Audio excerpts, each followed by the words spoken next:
Hello friends, welcome back to my channel SRK drama explain. Friends, ये video मैं लोगों के एंटरटेनमेंट के लिए बनाती हूँ, so please watch full, share, subscribe and like this video.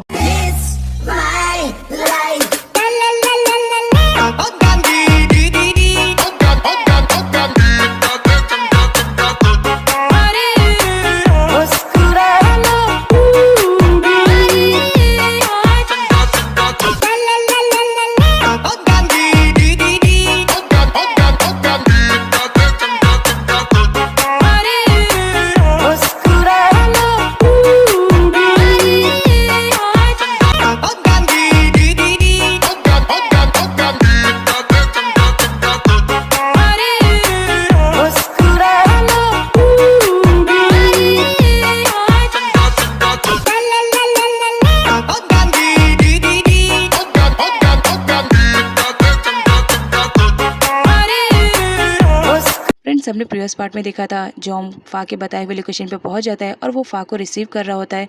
तभी पीछे से केट भी फा को देख लेता है कि वो किसी लड़की के साथ बैठ रही है कार में। उसे बुरा लगता है। अब यहाँ पर जॉम को दिखाया जाता है वो फा को कुछ दूर ले जाने के बाद उसके साथ बदतमीजी करना स्टार्ट कर देता है, जिसकी वजह से फा को बुरा लगता है। वो उसे कहती है कि उसे हॉस्पिटल जाना है अपनी बहन को देखने के लिए, जिस पर जॉम स्माइल करने लगता है और बताता है कि वो सब तो उन्हीं लोग की प्लानिंग थी।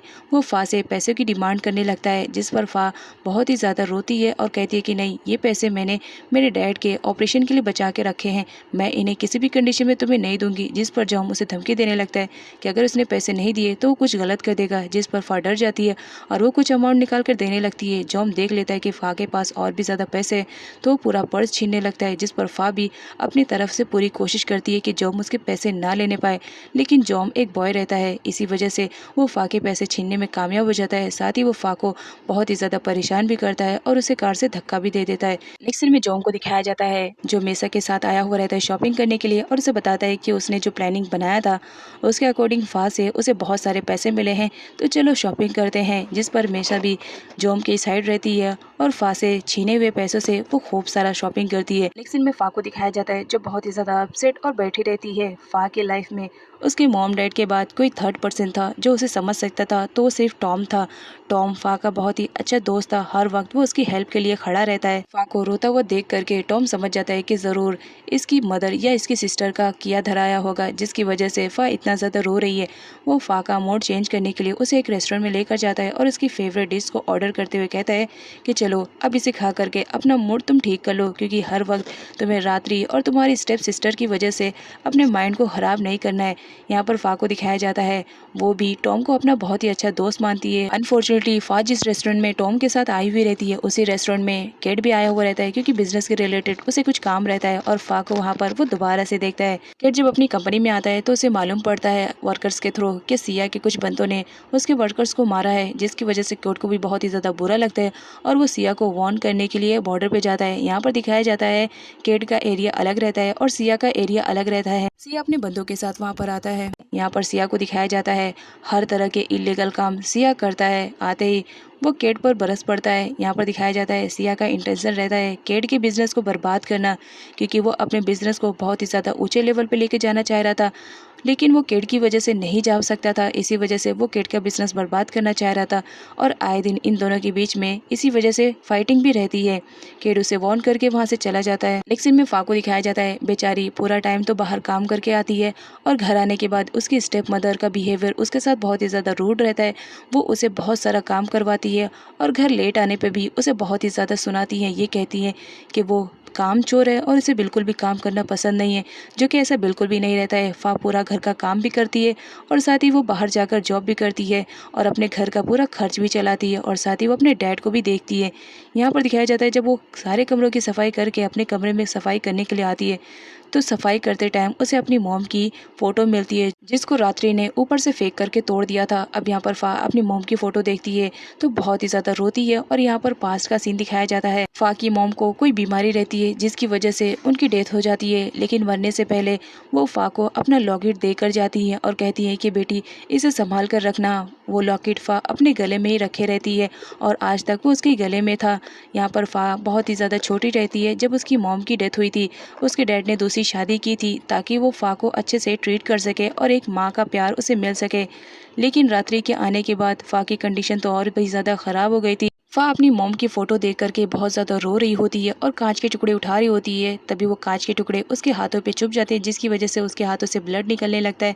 तभी वहाँ पर रात्रि की एंट्री होती है, जो फा से कहती है, ये रोने धोने का नाटक बाद में करना, पहले जाकर पूरे कमरे की सफाई करो, अदरवाइज मैं तुम्हारी क्या हालत करूंगी तुम भी याद रखोगी। एक तो काम नहीं करती हो, ऊपर से जब काम करती हो तो बहाने बनाती रहती हो कि यहाँ चोट लग गई वहाँ चोट लग गई।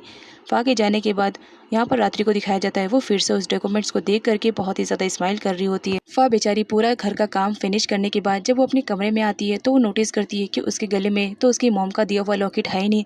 वो बहुत ही ज़्यादा परेशान हो जाती है, बिकॉज वही उसकी आखिरी निशानी रहती है अपनी मॉम की। इसी वजह से वो कभी भी उसे खोना नहीं चाहती है और हर वक्त उसे संभाल कर रखती है।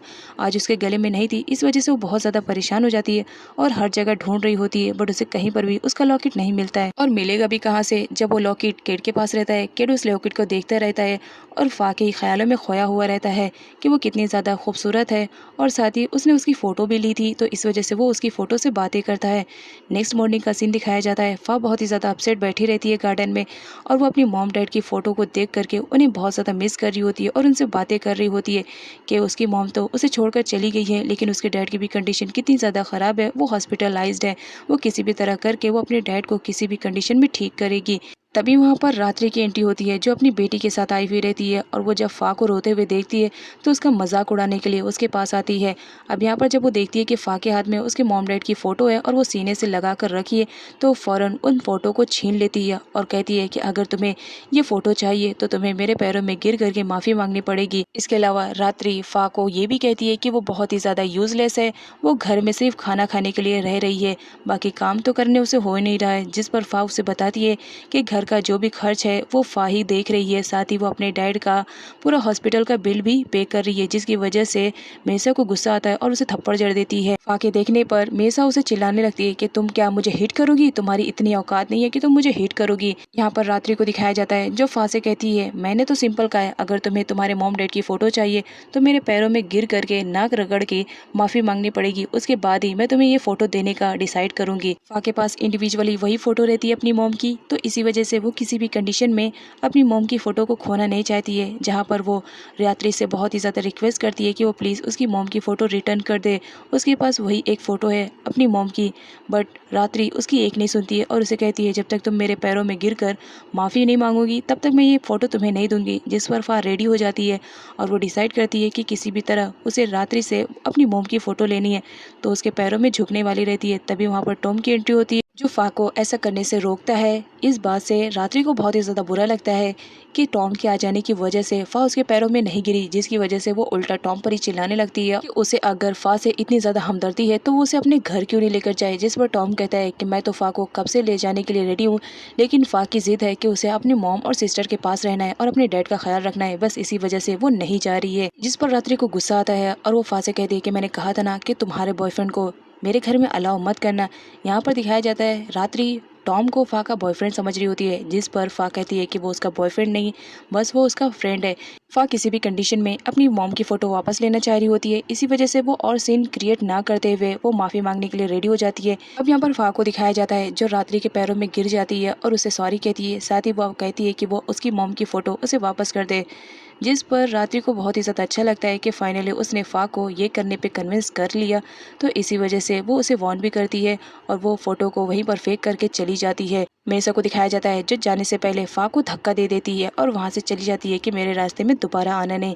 अब यहाँ पर फा को दिखाया जाता है, वो फ़ौरन दौड़ करके अपनी मॉम डैड की फ़ोटो लेती है और उन्हें देख करके बहुत ही ज़्यादा रो रही होती है।